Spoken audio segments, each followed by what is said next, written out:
파이팅 해라, 은수. 자, 지구의 내적 요인을 보겠습니다. 내적 요인은 지구의 지표면의 상태에 따라서 기온이 높아질 수도 있고 낮아질 수도 있다. 빙하의 분포. 만약에 빙하가 녹으면 어떻게 될까? 원래 이 반짝반짝한 빙하는 태양 복사 에너지를 반사를 흡수 잘했단 말이야. 빙하 구역에서는. 근데 빙하가 녹아버리면 반사율이 감소하겠죠. 그러니까 원래라면은 쭉쭉 반사되어서 나가버렸어야 되는데 그 지표로 일부 흡수가 될 거라고. 그럼 태양 복사 에너지 양이 증가하기 때문에 날이 더워서 빙하가 녹으면 더 더워질 수도 있다 이거죠.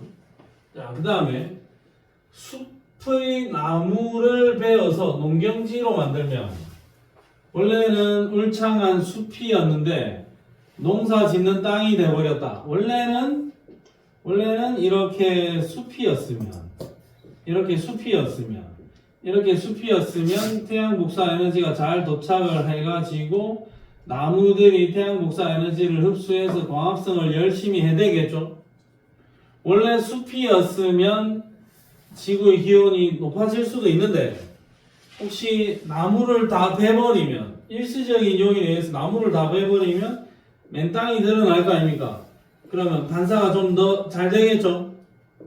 반사가 잘 되면은 지구의 기온이 어떻게 되겠노? 낮아지겠죠. 쉬운데 지구 온난화가 일어나가지고 지구의 기온이 높아졌으면 나무를 싹 다 베버리면 어떻게 되겠냐? 큰일 나겠죠. 물론 이 반사는 잘 되니까 기온을 낮출 수는 있겠지만 또 나무를 싹 다 베버리면 얘네들이 광합성을 안 하고 이산화탄소가 대기 중에 많이 쌓이겠지. 그러면 또 기온이 높아질 수도 있다 이겁니다.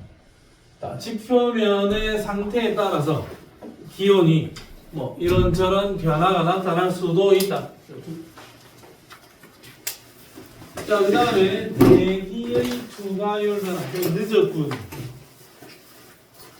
만약에 화산재가 많이 분출이 됐다.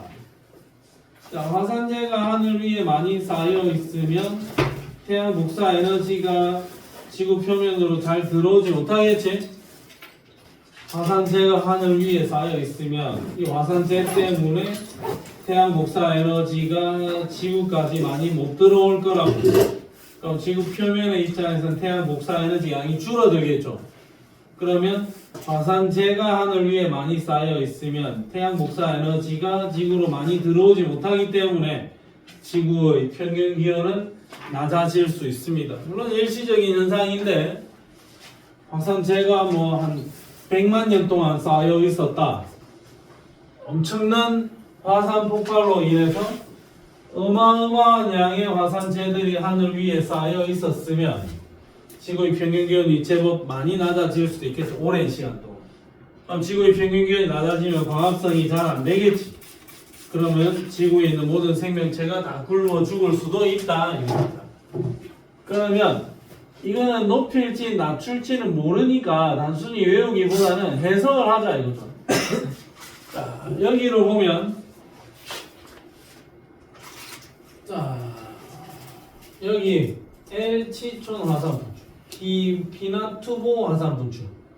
피나투보 화산이 분출되면 대기의 투과율이 쑥 떨어졌죠. 화산재 때문에. 그러면 피나투보 화산이 분출했을 때 대기의 투과율이 일시적으로 줄었잖아. 몇 년간. 그럼 태양 복사 에너지가 많이 도달을 못하겠죠. 그러니까 지구의 전체 평균 기온이 낮아졌다 이겁니다.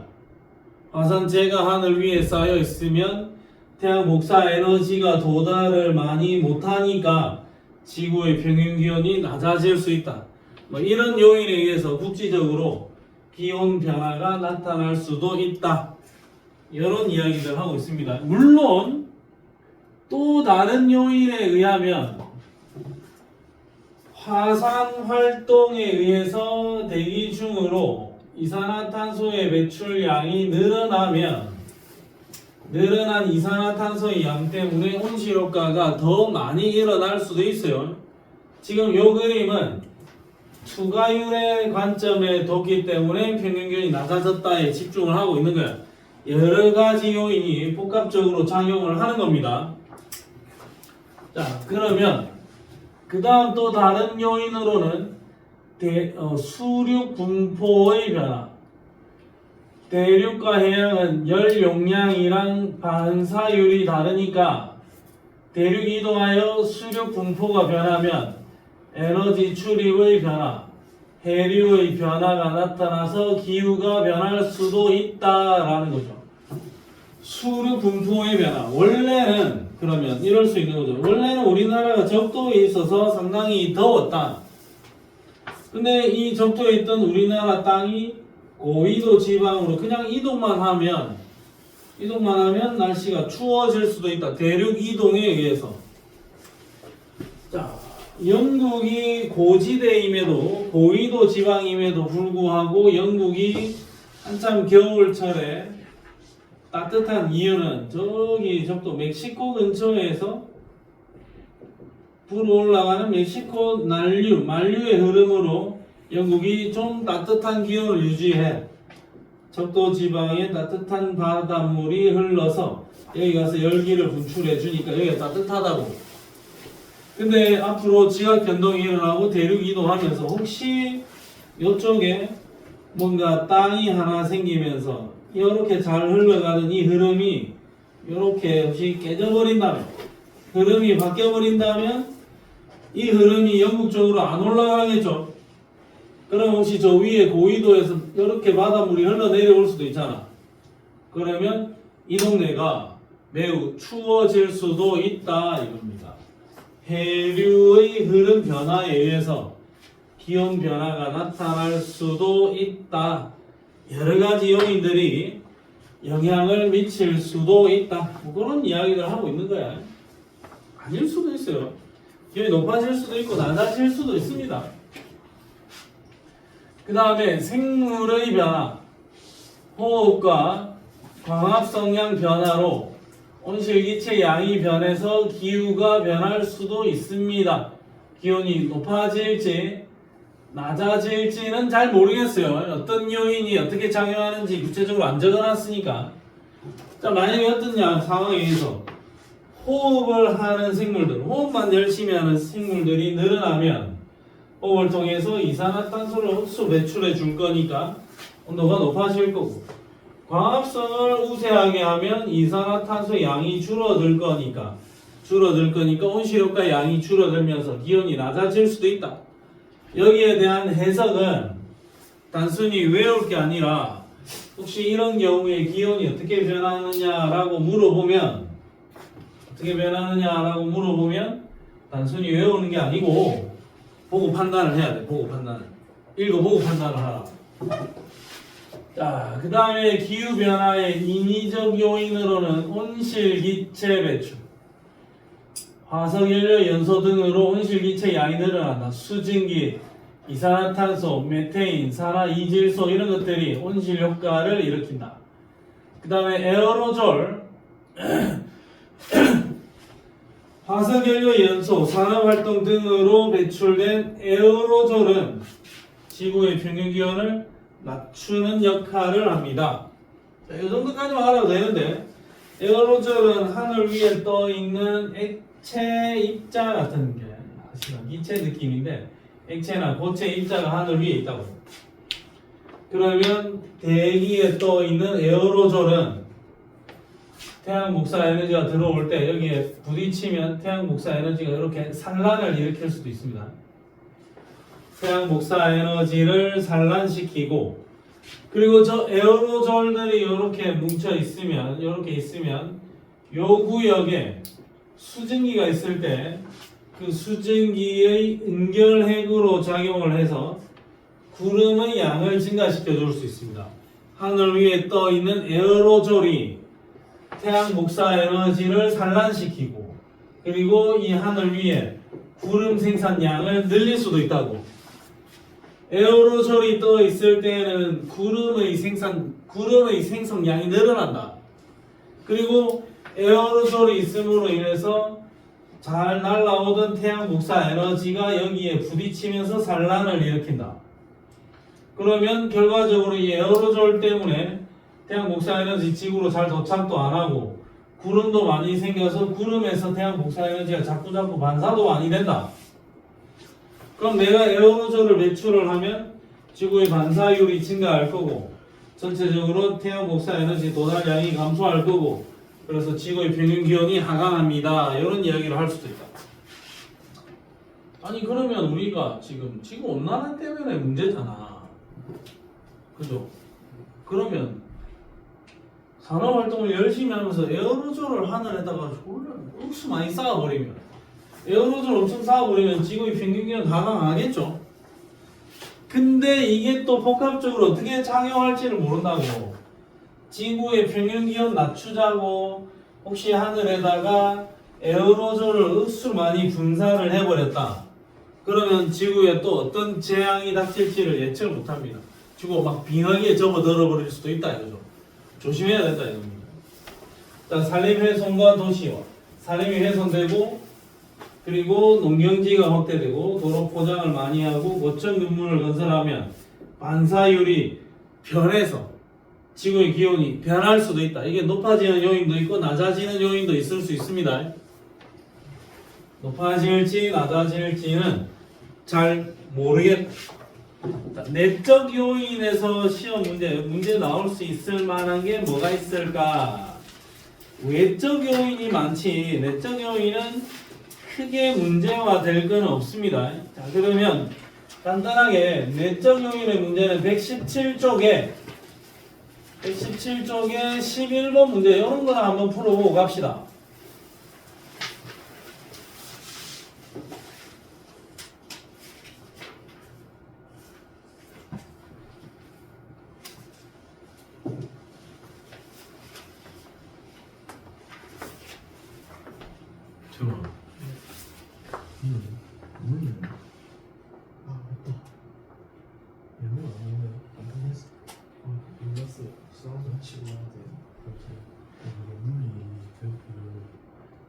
결제를 했잖아. 원래는 20만 원인데 우리 포함해서 9만 원 결제해서 29만 원인데 오늘 깜빡하면 안 왔잖아. 다음 달도 결제 할 때 9만 원을 까줄게 그냥 이럴 때는 안 들은 걸 계속 팔에 문이 원래 말래. 지금 좀 진행을 하고 있거든 한참. 중간 뒤로니까 봤어. 물리 공부를 좀 했나? 아니 된다. 단어도 다 같이 합류해서 듣든지 아니면 3월부터는 다시 처음 다 그러니까 그때부터 시작을 해도 되고 생방부터 하든지 하면 보고 잘 지켜서 봐야 돼. 일단은 600만 원 오가 결제되면 1월달은 안 들은 걸로 칠게. 헛!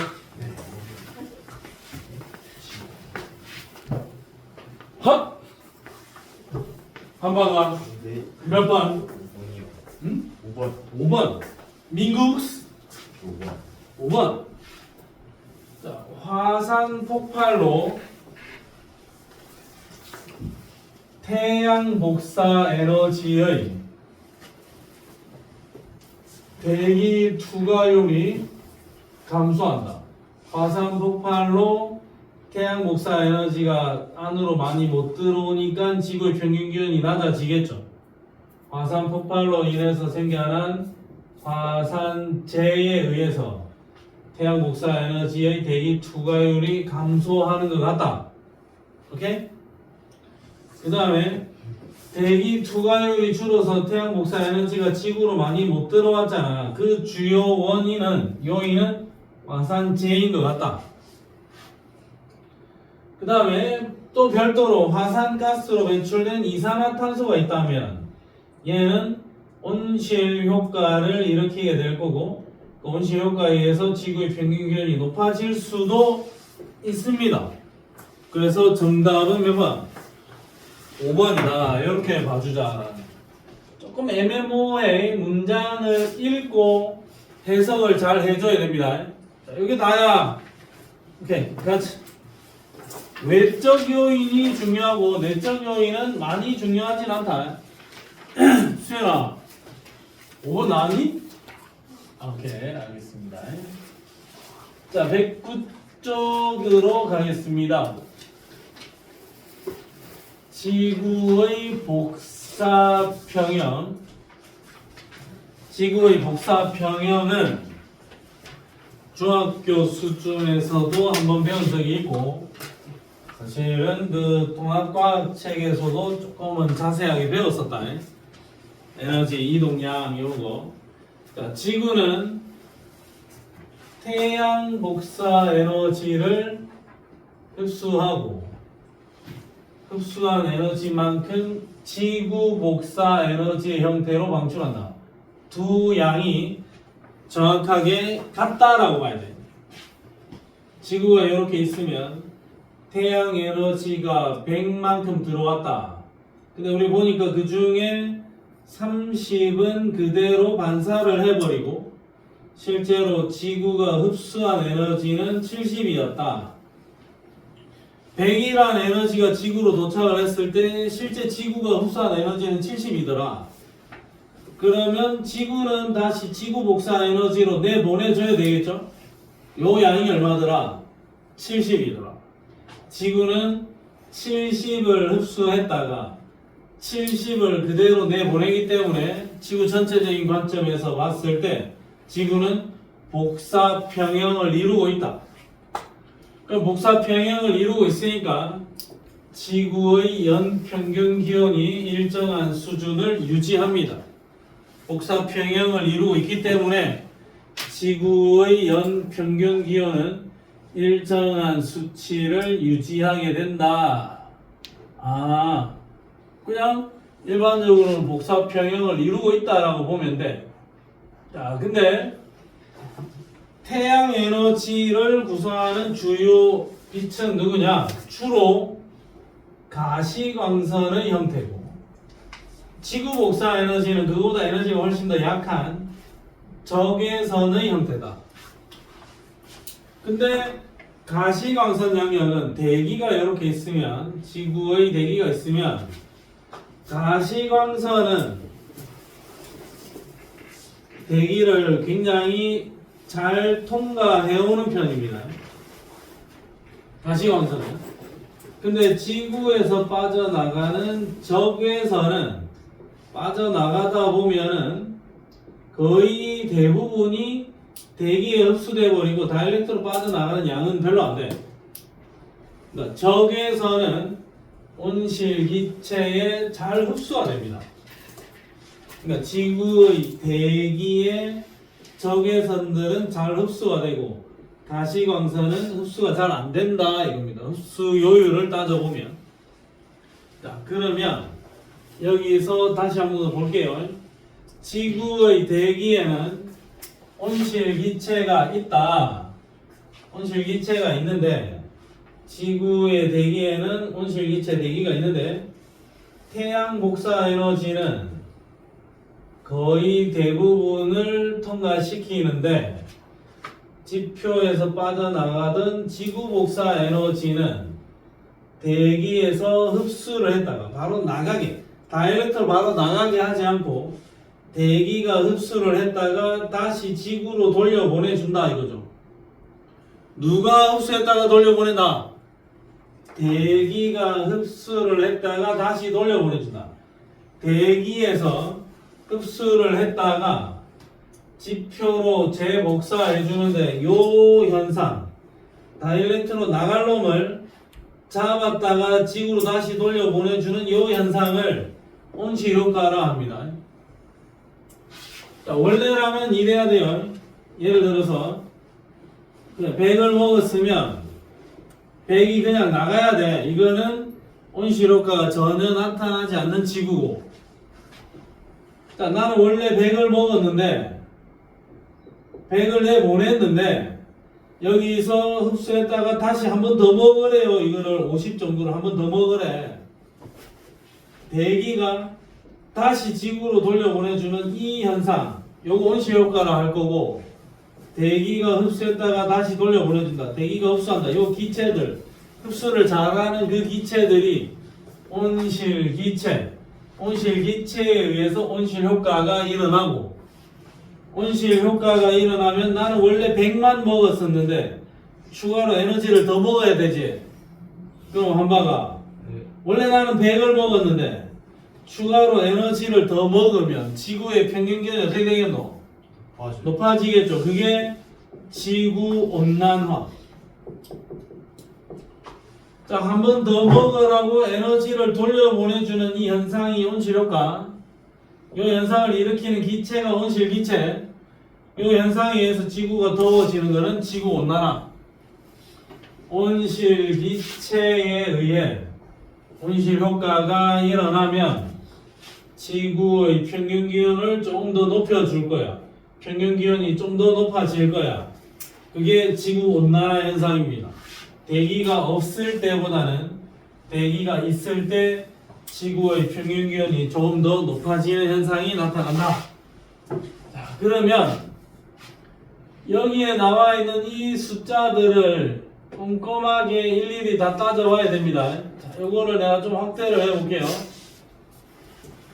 1학년 때 했던 거랑 매우 유사한 수준인데, 자, 한번 볼게요. 요거를 지구의 열수지와 온실효과. 숫자들을 굳이 다 외울 필요는 없겠지만 그래도 잘 참고를 해주세요. 자, 보자. 하나하나 다 따져볼게요. 태양 복사 에너지가 지구에 100 도착을 했는데, 지구에 대기에서 23을 그대로 반사를 해버리고 지표면에서 7을 반사를 해버려서 30은 그냥 그대로 튕겨 나갔습니다. 100이 도착을 했는데 30은 그대로 튕겨 나갔다고. 반사가 30이 일어났다. 그러면 지구 입장에서는, 지구 전체 입장에서 흡수한 게 얼마냐? 23을 흡수했죠. 누가 흡수했노? 대기가 흡수했죠. 그 다음에 지표가 흡수한 양이 얼마고? 47. 그러면 지구 전체적인 관점에서 봤을 때는 23 더하기 47을 흡수해서 70을 흡수했습니다. 그러면 지구가 70을 먹었으면 지구가 내보내야 되는 에너지도 얼마면 된다? 70이면 돼. 그러고 나가는 걸 살펴봤더니 지표면에서 116이 올라왔는데 그 중에 얼마? 12가 다일렉트로 지구 밖으로 나가버렸죠. 12 나갔다. 그 다음에 대기에서 밖으로 내보내는 게 58 내보냈다. 그럼 어쨌든 지구 안에 있던 게 지구 밖으로 나가는 에너지 얼마고? 70 나가고 있죠. 지구가 흡수한 게 70인데 지구에서 다시 내보내는 것도 70이다. 그럼 지구는 에너지를 흡수한 만큼 그대로 방출하고 있죠. 지구는 복사 평형을 이루고 있는 중이다. 그러면 지구는 지금 일정한 온도를 유지를 할 거다. 이렇게 보면 돼. 자, 그 다음 두 번째 주인공은 대기의 입장에서 흡수하는 거, 방출하는 거를 따져봐야 돼요. 자, 봐라. 대기 입장에서 흡수하는 거보다 대기가, 요거 23, 대기가 태양 복사 에너지 23을 그대로 흡수. 그 다음에 지표면에서 물의 증발에 의해서 24 흡수. 대류와 전도에 의해서 5 흡수. 그 다음에 지표면 복사열이 116이 올라왔는데 12는 그냥 나가버렸고 104 흡수. 대기가 흡수한 에너지는 23, 24, 5, 104 이만큼을 흡수한 것 같다. 다른 건 흡수한 게 없어요. 그러면 얼마니? 8에 8이면 16이죠. 그럼 16이면 156 흡수. 대기가 흡수한 에너지 총량은 156 23 24 5 104 흡수했다. 대기가 흡수한 에너지의 총량은 156. 그러면 대기에서 내보내주는 게 156이면 될 거야. 자 보자. 대기에서 지구 밖으로 내보내는 거, 지구 밖으로 내보내는 거, 대기에서 나오는 거 58, 대기에서 지표로 보내주는 거 98. 그 다음은 대기에서 나가는 건 없다. 대기에서 방출내는 거는 58, 98 더해주면 156. 대기도 흡수한 만큼 내보내고 있습니다. 그럼 대기는 대기대로 복사평형을 이루고 있는 상태다. 지구는 지구대로 복사평형이고 대기는 대기대로 복사평형을 이루고 있다. 이렇게 보면 되는 거고. 그 다음에 이제 세 번째 주인공 지표. 지표도 흡수하는 에너지가 있을 거고 방출하는 에너지가 있을 건데 지표 입장에서 보면 23 반사, 7 반사. 지표는 47 흡수. 그 다음에 대기에서 주는 거 98 흡수. 47, 98. 이거 말고는 흡수하는 게 없다. 그러니까 5, 145. 지구가 전체적으로 흡수한 에너지 145. 지표에서 나가는 거, 지표에서 내보내는 거, 지표에서 나간다. 24. 지표에서 5. 지표에서 116 내보내고 있죠. 지표에서 내보내는 거는 116에 24에 5 더하면은 15 올리면 145. 지표가 방출하는 거 145. 지표는 145를 흡수해서 145를 내보내고 대기는 156을 흡수했다가 156을 내보내고 있고 지구 전체에서는 70을 흡수했다가 70을 내보낸다 이거죠. 지표는 이만큼 흡수했다가 이만큼 방출하고 대기는 이만큼 흡수했다가 이만큼 방출하고 지구 전체는 70 흡수해서 70 방출한다. 민구가 이해되나 이거? 그러면 지구도 복사평형 그 다음에 지표도 복사평형 대기도 복사평형을 이루게 될 거다. 자 그러면 요 내용 그대로 요거 활용하는 문제들을 바로 풀어 보겠습니다. 자 간단하게 한번 풀어볼게. 자 117쪽에 15번만 풀어봐. 15번만 풀어봐요. 대단한 문제가 그렇게 많진 않네. 책이 유형별로 많이 내놓은 건 아니라서 15번만 한번 풀어볼게요.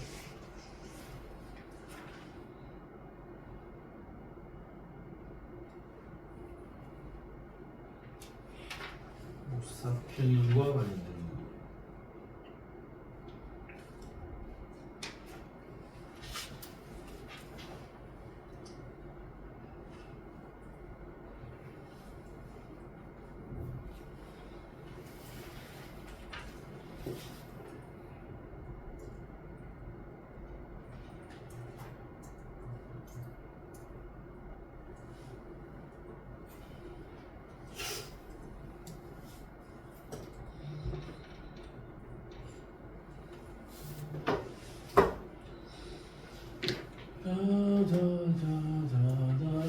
수연아 몇 번? 응? 민서 세훈 몇 번? 응? 자 볼게요. 대륙의 빙하의 면적이 감소하면 반사를 좀 잘 안 할 것 같은데 A는 어디냐?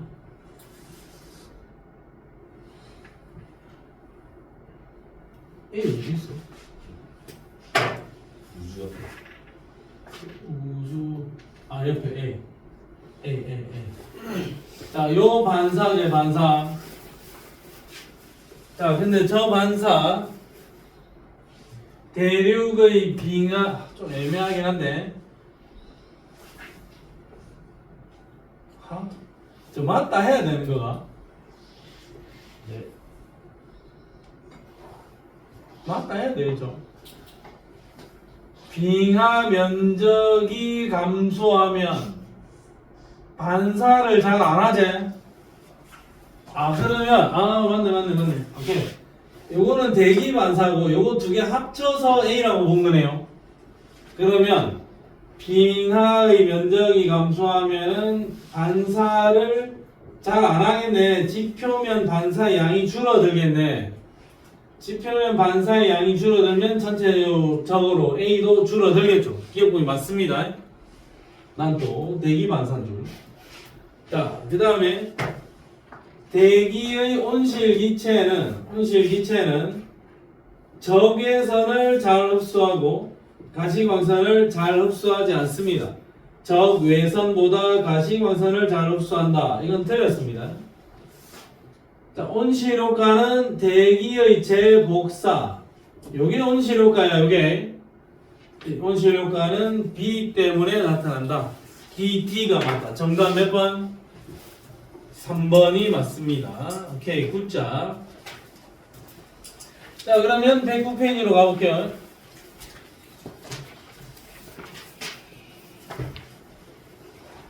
온실효과가 온실기체에 의해서 온실효과가 일어나면 지구가 점점 더워질 거다. 온실효과의 양이 늘어나면 지구가 점점 더워질 건데 지구의 평균 기온이 점점 상승하는 현상, 지구온난화다.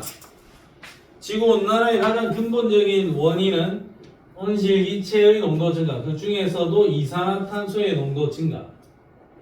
산업혁명 이후 화석연료를 연소시키면서 온실기체 중에서 이산화탄소, 메테인 양이 증가했고, 그 다음에 숲의 파괴로 광합성을 많이 안 되니까 이산화탄소가 많이 늘어날 수밖에 없죠. 가축 사육으로 가축이 숨을 열심히 쉬면 이산화탄소 방출량이 늘어나겠죠. 숲이 파괴되고 가축 사육이 증가하면서 온실기체 그 중에 이산화탄소의 농도가 절대적으로 높아졌다. 그러면 온실효과가 많이 일어날 거고, 온실효과가 많이 일어나면 지구의 평균 기온은 높아질 수밖에 없다. 그래서 사실상 이산화탄소의 농도랑 지구의 평균 기온이랑 같이 움직인다고 보면 돼요. 과거에 비해서 지구의 평균 기온이 많이 높아졌습니다. 많이까지는 아닌데 한 100년 동안 한 1도 조금 넘게 평균 기온이 올라갔습니다. 이건 흡수 많이야. 자, 근데 가만히 살펴보니까 최근 100년 동안 이산화탄소의 양 늘어났고 메테인의 양도 늘어났다. 이산화탄소의 양이 현저히 많이 늘어났네요. 이산화탄소의 양이 많이 늘어났으니까 온실효과가 많이 일어날 거다. 그러면 덥다. 평균 기온 높아집니다. 그 정도 이야기들 보면 된다. 실제로 지구온난화의 경향성을 보면은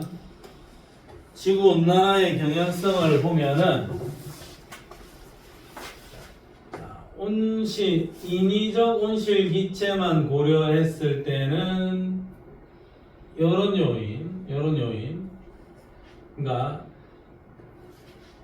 태양 활동의 변화, 화산 활동 등 자연적인 요소만 고려했을 때는 이런 요인, 그 다음에 인위적 에어로졸만 고려했을 때는 이런 요인입니다. 얘들은 살짝 낮추는 경향성이 있고, 인위적인 온실 효과만 고려하면 이렇게 많이 높아지겠죠. 얘는 높이는 효과, 에어로졸은 낮추는 효과가 있겠지. 그럼 실제로 얘하고 얘가 복합적으로 자연적 요인과 인위적 요인을 모두 고려했을 때는 이런 변화가 나타나고 있다. 어쨌든 상승세를 보이고 있다 이겁니다. 평균 기온이 올라간다. 주식이 올라가야 되는데 평균 기온이 올라가는 거는 아니 나중에 나한테 주식 교육 받으러 오기로 했던 거야 옛날에 중학교 때. 저요? 저는 아닌 것 같은데. 니 맞다. 저요? 나중에 20살 되면 나한테 주식 강습을 좀 받으러 오세요. 내가 좀 가르쳐 줄게. 자, 평균 기온이 이렇게 올라간다. 어쨌든 올라간다. 그러면 지구 온난화로 인해서 나타나는 현상은 빙하가 녹아서 해수면 상승합니다. 해수 열팽창도 일어나서 해수면 상승합니다. 그 다음에 기후대가 변화합니다. 우리나라 이제 좀 약간 열대지방 같이 되는 거 아닌지 모르겠어요. 그 다음에 강수량과 증발량이 변화합니다. 그 다음에 지구 온난화가 일어나니까 여기서 증발이 억수 잘 되는 동네 있을까 아이가? 얘네들이 일로 와가지고 여기서 물폭탄을 때려 박아 줄 수도 있습니다. 그래서 어느 동네는 증발이 잘 되고 어느 동네는 비가 좀 많이 올 수도 있어요. 그리고 지구의 평균 기온이 높아지니까 태풍이 생겨나도 엄청난 태풍이 튀어나올 수도 있다.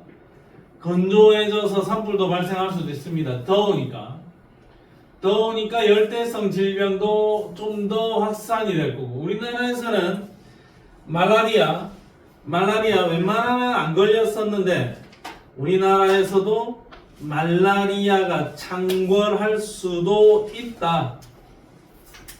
그 다음에 생태계 변화도 나타날 겁니다.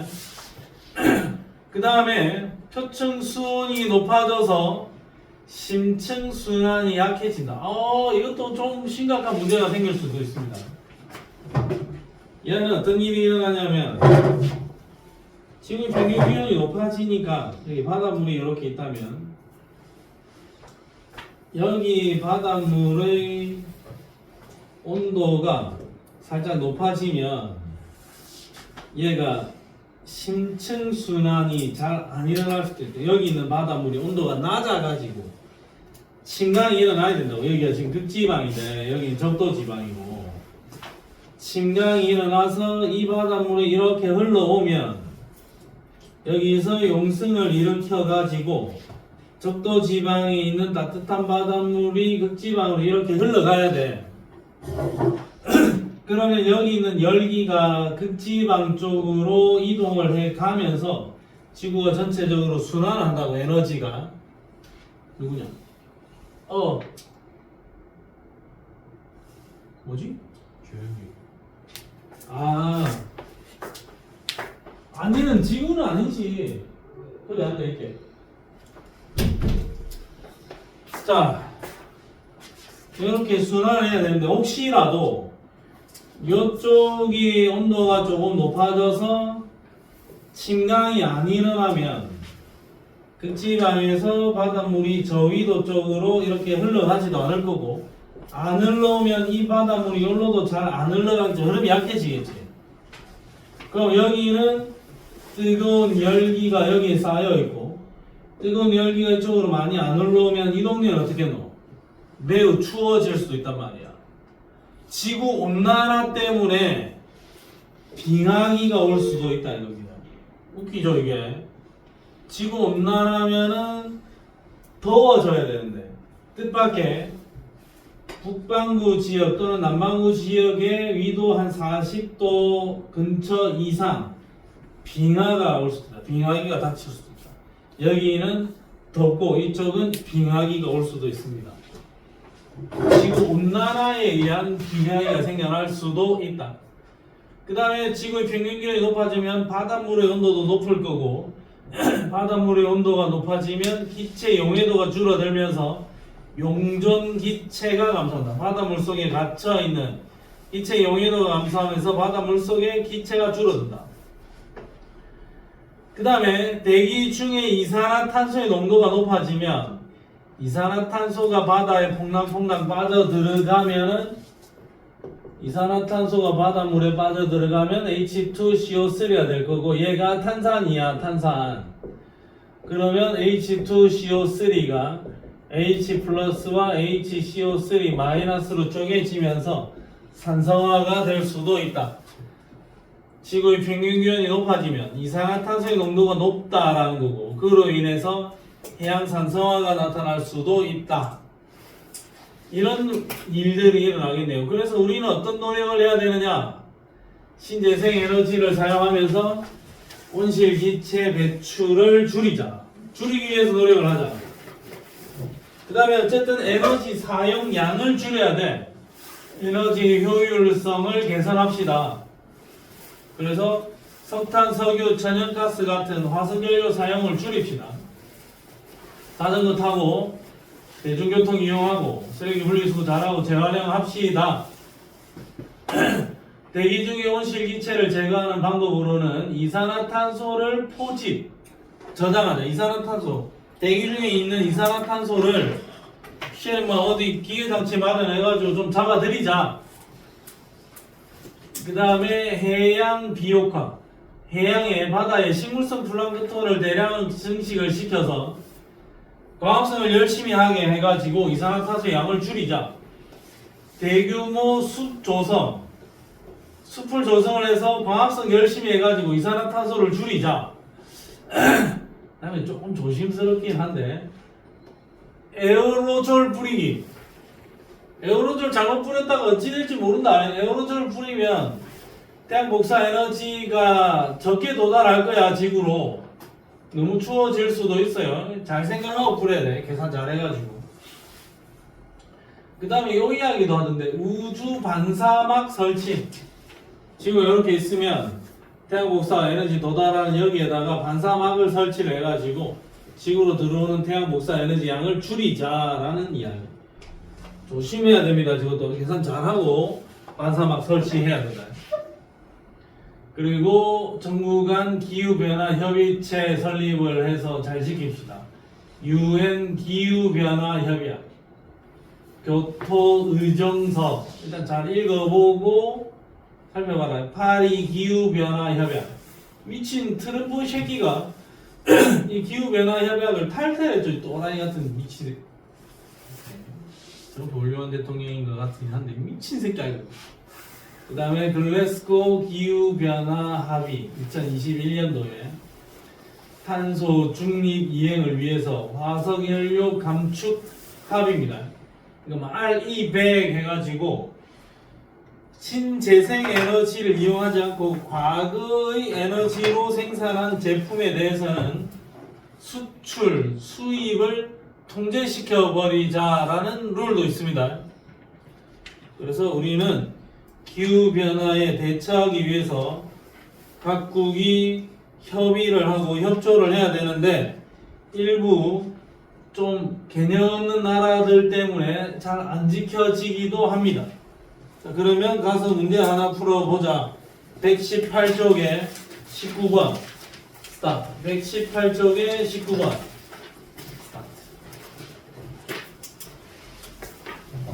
118쪽 18, 19 1번. 오케이. 이 문제는 1번이 저는 1번을 답을 체크해야 돼요. 맞는 것 같아. 이산화탄소의 농도랑 기온이랑 대체로 일치함. 극지방의 빙하 면적은 현재가 넓을 이유는 없다. 온실효과는 기억 시기가 아니다. 현재가 온실효과 더 클 거다. 정답 몇 번? 남바. 자, 오케이. 가봅시다. 하나만 더 가자. 나머지 문제들 열심히 푸세요. 이제 122쪽에 8번. 오늘 배운 내용은 쉬운 거야, 여기까지는. 120쪽, 이쪽에 8번으로 갑시다.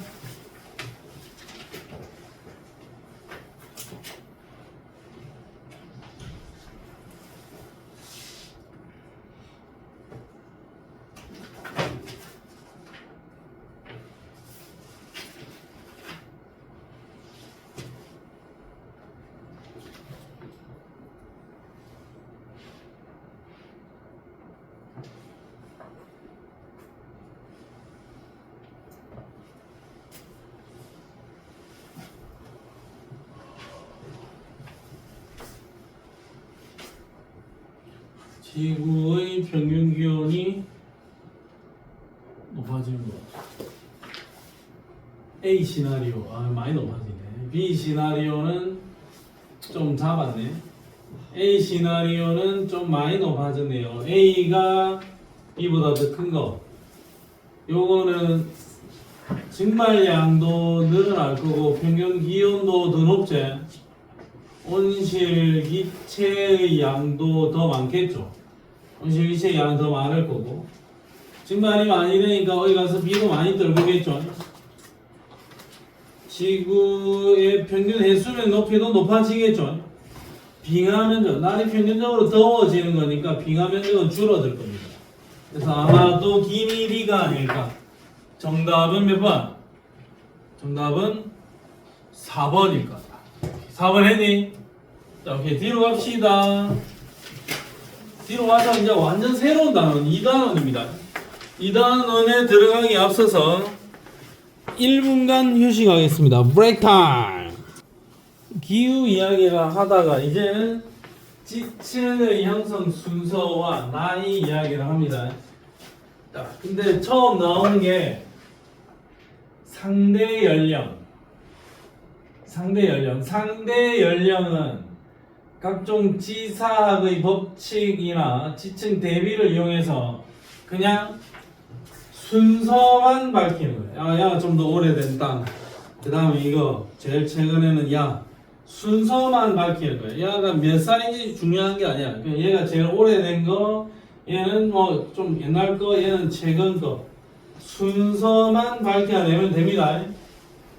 순서만 밝혀내는 게 상대 연령을 조사하는 거다. 그러니까 상대 연령을 조사를 하는 데 있어서 기본적인 전제는 지금 현재 지구에서 일어나는 일들이 과거에도 똑같이 일어났었다. 지금은 이런데 봐라, 지금 한번 봐봐. 돌멩이를 쌓아보면 밑에 거 쌓이고 나서 그 다음에 위에 게 쌓이고 그 다음에 또 그 위에 이렇게 쌓이겠지. 지금 이렇게 쌓이잖아. 그러면 1억 년 전에는 위에 게 먼저 쌓이고 그 다음 밑에 게 쌓여가는 건 아니었겠지. 1억 년 전에도 물건들을 쌓아보면 밑에 위로 이렇게 쌓아져 올라가겠죠. 지금 일어나는 일이 과거에도 동일하게 일어났을 거다라고 가정을 하는 겁니다. 당연한 이야기야. 자, 그러면 지사학의 법칙, 수평-퇴적의 법칙. 퇴적물은 수평으로만 쌓입니다. 그 다음에 두 번째 법칙, 지층-누중의 법칙. 자, 지층-누중의 법칙은 밑에 게 먼저 쌓이고 그 다음 위에 게 쌓이고 제일 최근에 얘들이 쌓였다. 큰 지각 변동이 없었다면 위로 갈수록 나이는 젊은 놈이고 밑으로 갈수록 먼저 생성된 지층이다. 나이가 더 많다. 위로 갈수록 최근에 쌓아진, 최근에 만들어진 지층이다. 그 다음에 동물군 천이의 법칙. 자, 요거 삼엽충인데 삼엽충 얘는 제일 밑에 쌓여있다. 얘는 고생대고 암모나이트 얘는 중생대다. 그럼 밑에 쌓여져 있는 게 오래전에 고생대고 최근에 중생대다. 동물군이 발견되는 화석의 종류가 달라진다. 시대에 따라서. 그리고 이 화석이 똑같은 암모나이트라도 암모나이트가 이렇게 발견이 되면 시간이 지날수록 암모나이트가 좀 더 진화해가는 모습, 좀 더 복잡하게 구조가 바뀌어가는 모습을 확인할 수 있을 것이다. 동물군이 어떻게 변해갔는지를 확인할 수 있다. 동물군 천이의 법칙. 그 다음에 관입의 법칙. 마그마가 관입을 하면 관입암이 만들어지는데 관입당한 암석은 관입한 암석보다 먼저 생성되었다. 이렇게 적어놨다고. 자, 이거 봐라. A라는 지층이 있고 C가 있고 B 마그마가 관입을 했는데 관입을 했는데 C 쪽에 변성 부분이 나타났고 A 쪽에도 변성 작용이 일어났다고. 그러면 마그마의 관입은 제일 나중에 관입이 된 거겠죠. 마그마가 관입할 때 이 마그마의 뜨거운 열기에 의해서 변성함이 됐잖아. 그러면 A하고 C가 있는 상황에서 그 다음에 B가 들어온 거라고요. 그러면 한번 봐봐. 네. A와 C 중에서 더 먼저인 놈은 누구겠니? A. A가 먼저겠죠. 특별한 이변이 없다면 밑에 있는 A가 먼저고 그 다음에 C가 쌓이고 나서 그 사이 틈바구니를 B가 밀고 들어온 거지. 자, 근데 여기는 이쪽에는 변성의 흔적이 나타나는데 요 위쪽에는 기저여감이 보인다. 기저여감이 보이면 얘는 부정합이다.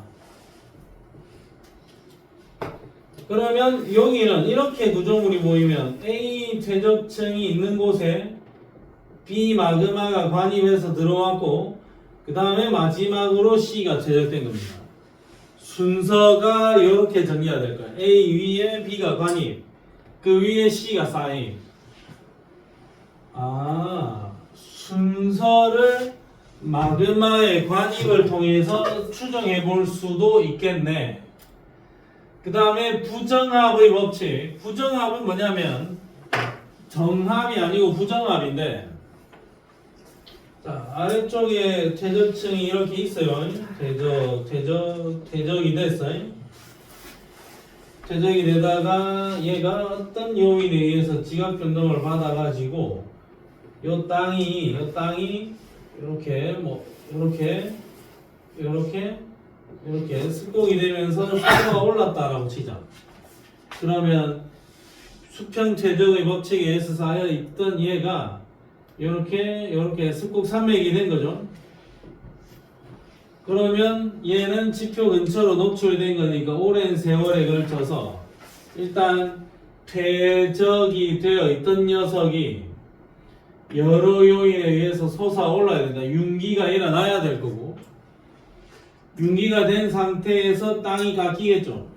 침식작용이 일어날 거고, 그러면 땅이 이렇게 깎여버렸다 이거죠. 그런 다음에 어쩌다 보니 이 땅이 다시 침강이 되었다. 얘가 땅을 쑥 꺼졌다. 그 위에 다시 퇴적이 될 거고, 그리고 지금 내가 이 상황에 이 물체를 바닷속에서 본 게 아니라 우리 동네 뒷산에서 본 거니까 다시 한 번 더 융기가 일어나야 되겠죠. 그럼 이렇게 우리 뒷산에 이런 게 보인다. 그러면 여기 있는 이 퇴적층하고 바로 위에 이 퇴적층, 아래쪽에 있는 퇴적층과 바로 위쪽에 있는 퇴적층, 그 사이에는 솟아오르는 융기, 침식, 침강이 일어나고 나서 다시 퇴적이 됐잖아. 그러니까 아래쪽에 있는 퇴적물과 위쪽에 있는 퇴적물 사이에는 굉장히 오랜 시간 갭이 나타나겠죠? 그게 부정합니다. 아래쪽에 있는 퇴적물과 위쪽에 있는 퇴적물 사이에 시간 갭이 굉장히 크다. 이게 부정합이고, 부정합인 것을 확실히 보여주는 게 기저역암이다. 역암이 혹시 뭔지 모르나? 안 봐가? 모래가 쌓여서 만들어진 퇴적암을 뭐라니? 사암. 자갈이 쌓여서 만들어진 게 역암이야. 자갈이 퇴적되어서 만들어진 게 역암이야. 그러면 이 역암이라는 것은 지표 근처에 쌓여있던 자갈돌들이 퇴적층이 되어 있는 게 역암이야. 그럼 얘는 퇴적이 된 다음에 융기 침식 과정을 통해서 이 표면에 자갈돌들이 많이 생겨났겠죠. 그 다음에 진강된 다음에 퇴적이 되면 요 위에 퇴적물이 쌓일 거야. 위에 퇴적물이 쌓였는데 밑에 융기 침식에 의해서 자갈돌들이 쌓여 있을 거라고. 요게 기저여감이야. 기저여감이 보이면 부정합이다. 이렇게 우리가 판단을 해도 돼. 되겠니? 여감은 자갈이 쌓여서 만들어진 거야. 기저여감은 부정합이다. 이걸 꼭 기억을 하라고. 기저여감이 보이면 뭐다? 부정합이다. 기저여감은 부정합이다. 그러니까 부정합은 위아래의 시간 갭이 굉장히 크다 이거죠. 그래서 뒤에서 부정합을 적어놓은 게 퇴적 다음에 윤기, 침식, 침강 다시 퇴적이 되면 이 두 퇴적물 사이의 시간 갭이 어마어마하게 크다. 요게 부정합이 만들어지는 과정이고, 그리고 너희가 부정합을 문제를 풀 때 항상 그림을 보면은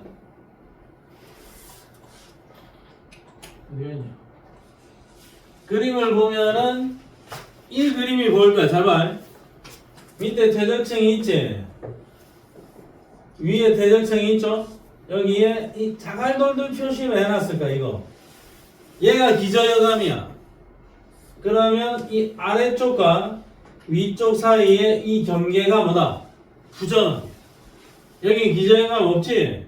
얘는 부정합이 아니야. 여기는 부정합이 아니라고. 근데 여기만 위아래의 시간 갭이 굉장히 커. 여기가 부정합이야. 기저여감으로 부정합을 확실하게 표기를 해줄 겁니다. 요게 기저여감이 나타나면 이게 부정합이다. 근데 적어도 부정합이 되려면 요런 일이 일어나야 된다. 아, 이거 부정합이야. 평행 부정합. 자, 이것도 부정합이야. 근데 위쪽하고 아래쪽의 대적층의 각도가 다르죠? 이건 경사부정합. 위쪽과 아래쪽의 대적층의 각도가 같다. 평행부정합. 이건 경사부정합. 그 다음에 난정합에다가는 별표 하나만 쳐놓으세요. 위쪽에는 대적층인데 부정합의 아래쪽에 마그마의 관입 흔적이 있다. 변성암이 분포한다. 마그마의 관입에 의해서 변성작용이 일어났다. 마그마의 작용이 있었다. 그리고 부정합이다. 이거 난정합이라고 부를 거라고. 그러니까 평행부정합, 경사부정합, 난정합 세 개로 구분 지어주면 좋겠다. 난정합, 경사부정합, 그 다음에 평행부정합. 자, 순서만 구하면 됩니다. 우리는 누가 먼저고 누가 나중인지를 보면 돼. 지층 대비, 암상에 의한 대비, 화석에 의한 대비, 표준 화석을 이용해서 암상에 의한 대비는 13층을 이용해서 주로 구하면 돼요. 자, 그러면 비슷하게 맞추면 되는데 13층으로 자주 이용될 수 있는 게 응회암이야. 응회암. 화산이 폭발을 하면 요 동네 일대에 전체적으로 화산재가 차곡차곡 쌓이겠죠. 그래서 아무래도 이 비슷한 동네에 화산재가 쌓여서 만들어진 응회암. 이 응회암이 13층이 될 가능성이 높다. 아주 우리가 순서를 정의하는데 아주 중요한 자료가 될 가능성이 높다. 그러면 이 응회암 위에 요거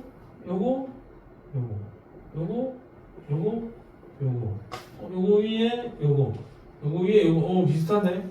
밑에는 요거 요 밑에는 없지만 여기하고 여기도 비슷하죠. 아, 여기를 기준으로 했을 때 위아래가 비슷하구나. 암석의 종류나 성분이 비슷하게 나오네. 아, 이렇게 비교를 해주는 거 좋대요. 기준 딱 잡고 위아래 순서대로 배치를 해봐도 될 것 같아요.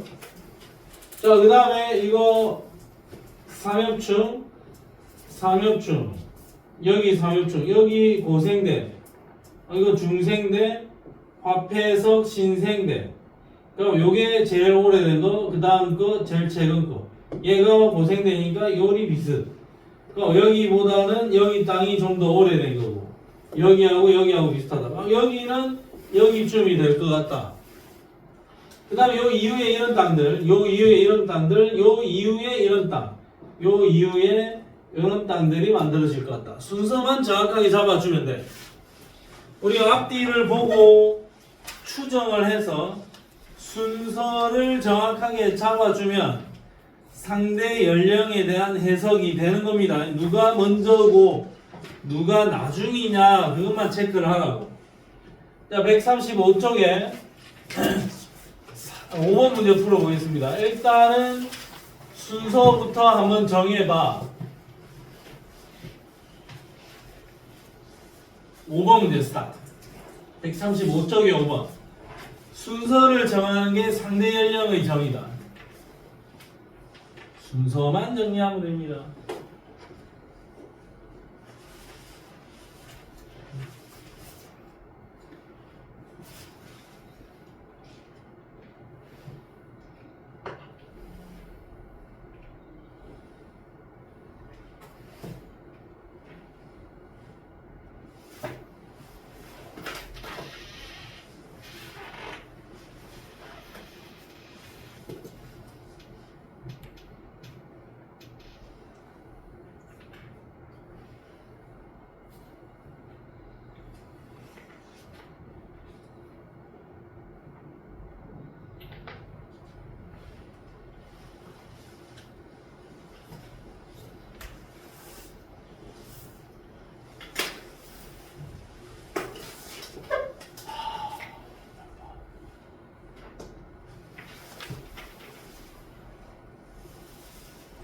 둘이 답이 다르나?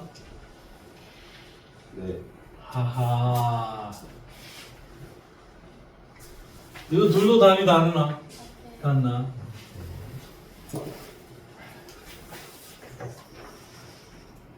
자, 볼게요. 여기는 쉐일과 3 양쪽에 마그마의 관입의 흔적이 보이죠? 그러면 아마도 쉐일이 쌓이고 3이 생겨나고 그 다음에 이거 아니야? 화성암인데 쉐일과 3 사이에 기저여감이 보이니까 요 사이에 부정합 하나 있습니다. 이거 표기 좀 해놔야 된다 이거. 그 다음에 얘는 쉐일 화성암 3인데 3 쪽에는 변성작용이 전혀 없잖아. 그럼 얘는 쉐일 다음에 화성암이 날라왔고 그 다음에 부정합 한 개 생겨나고 나서 4암이야. 순서가 이렇게 될 것 같아요. 가는 마그마가 관입을 한 거다. 마그마가 관입을 했으니까 이쪽에 변성작용의 흔적이 있겠죠. 마그마가 생겨나고 나서 그 위에 퇴적층이 쌓였으면 변성작용이 안 일어났을까 이가. 원래 퇴적층이 있는 곳에 마그마가 쑥 밀고 들어와야 되겠죠. 그러면 기억법이 맞고 A와 B는 같은 종류의 암석이다. 얘는 쉐일과 3 사이의 부정합이고 화성암과 3 사이의 부정합이야. 생성된 시기가 전혀 달라요. 같은 종류의 암석이라고 볼 수는 없습니다. 왜? 그 다음에 너무 틀렸나? 제일 나중에 만들어진 거는 나에서 제일 나중에 만들어진 것보다 4암이다. 정답 몇 번? 3번입니다. 나에서 제일 나중에 생성된 거는 4암. 가에서는 제일 나중에 생성된 게 화성암. 이렇게 되겠죠. 순서만 밝히면 돼. 자, 그 다음에 6번 문제 스타트. 뒷페이지. 순서를 정확하게 한번 써봐라. 누가 제일 먼저고 순서 싹 다 써봐라. 모든 녀석의 순서를.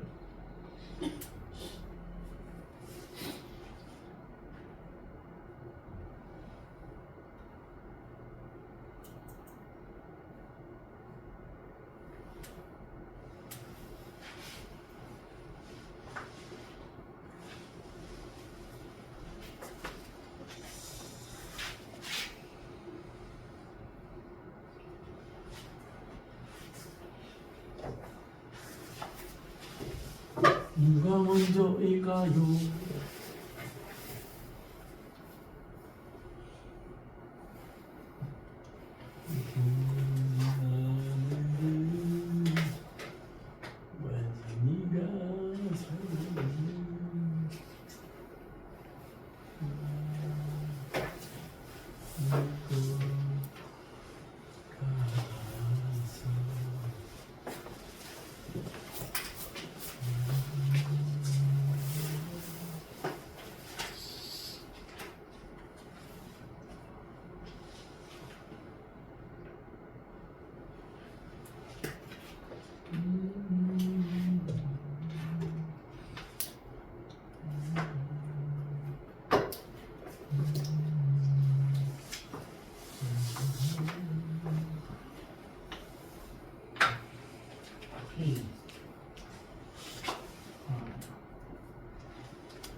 다음 자체는 좀 찾기 쉽네.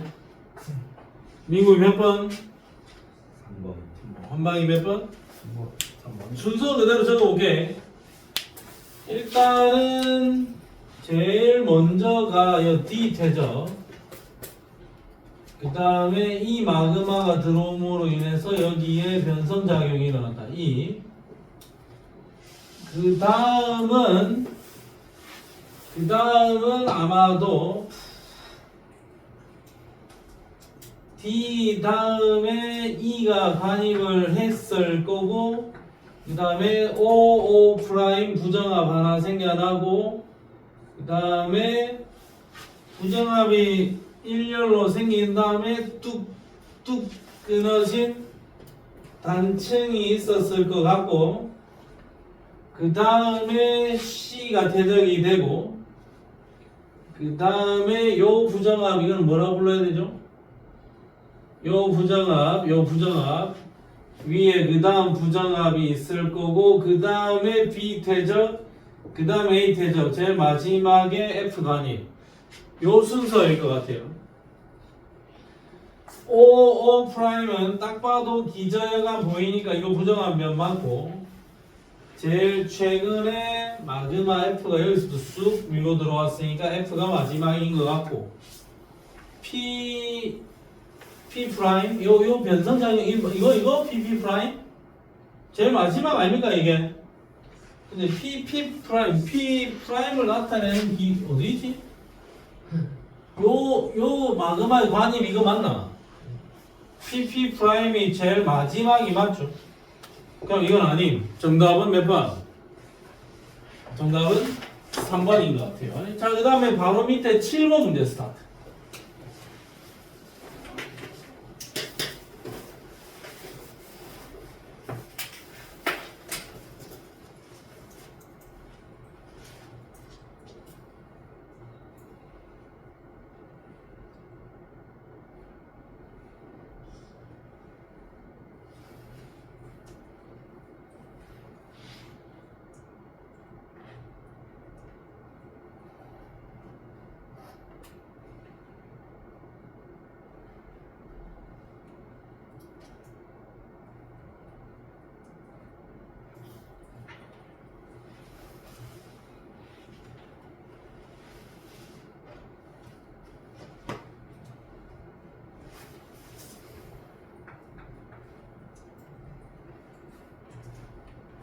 민국이 일단 답 나왔고,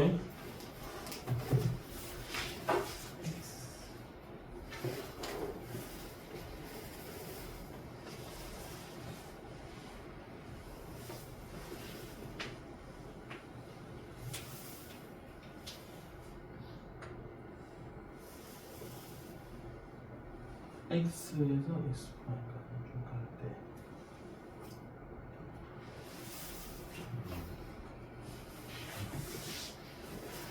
수현이 몇 번?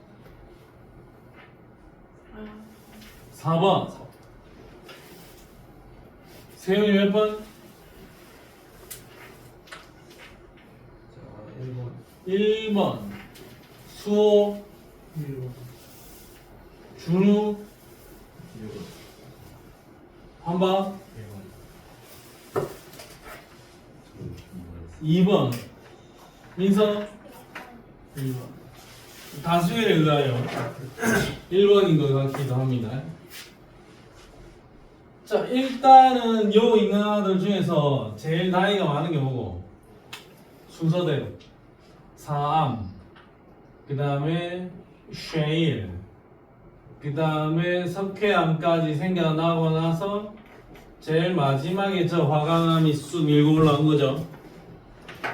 그러면 X에서 X 여기까지 들어갈 때 여기에서 안으로 들어갈 때 얘는 석회암인데 비교적 좀 젊은 아이이긴 한데 여기서 안으로 갈수록 나이는 어떤 또 많아지지.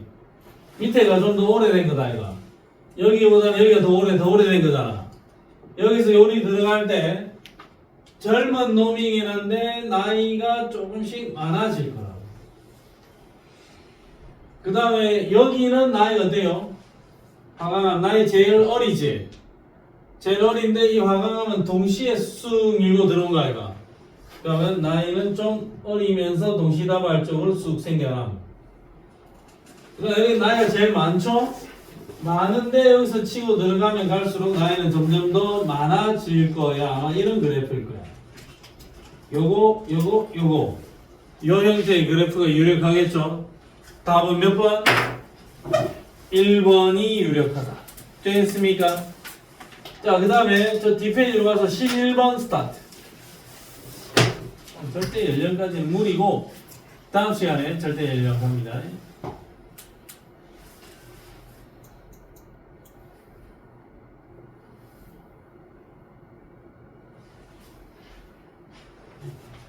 절대 연령형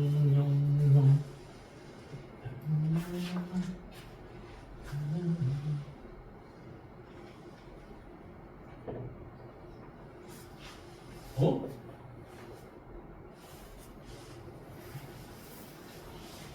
삼엽충이 언제고? 고생대. 암모나이트는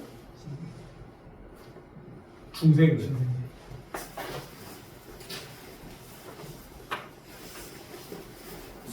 드렸구나.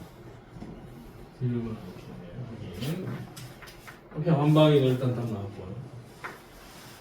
오케이, 9점. 민국이는 오케이, 답 나왔고요. 자, 이거 고생대 아닙니까? 고생대. 암모나이트 중생대, 암모나이트 중생대, 공룡 중생대, 앞에서 신생대죠.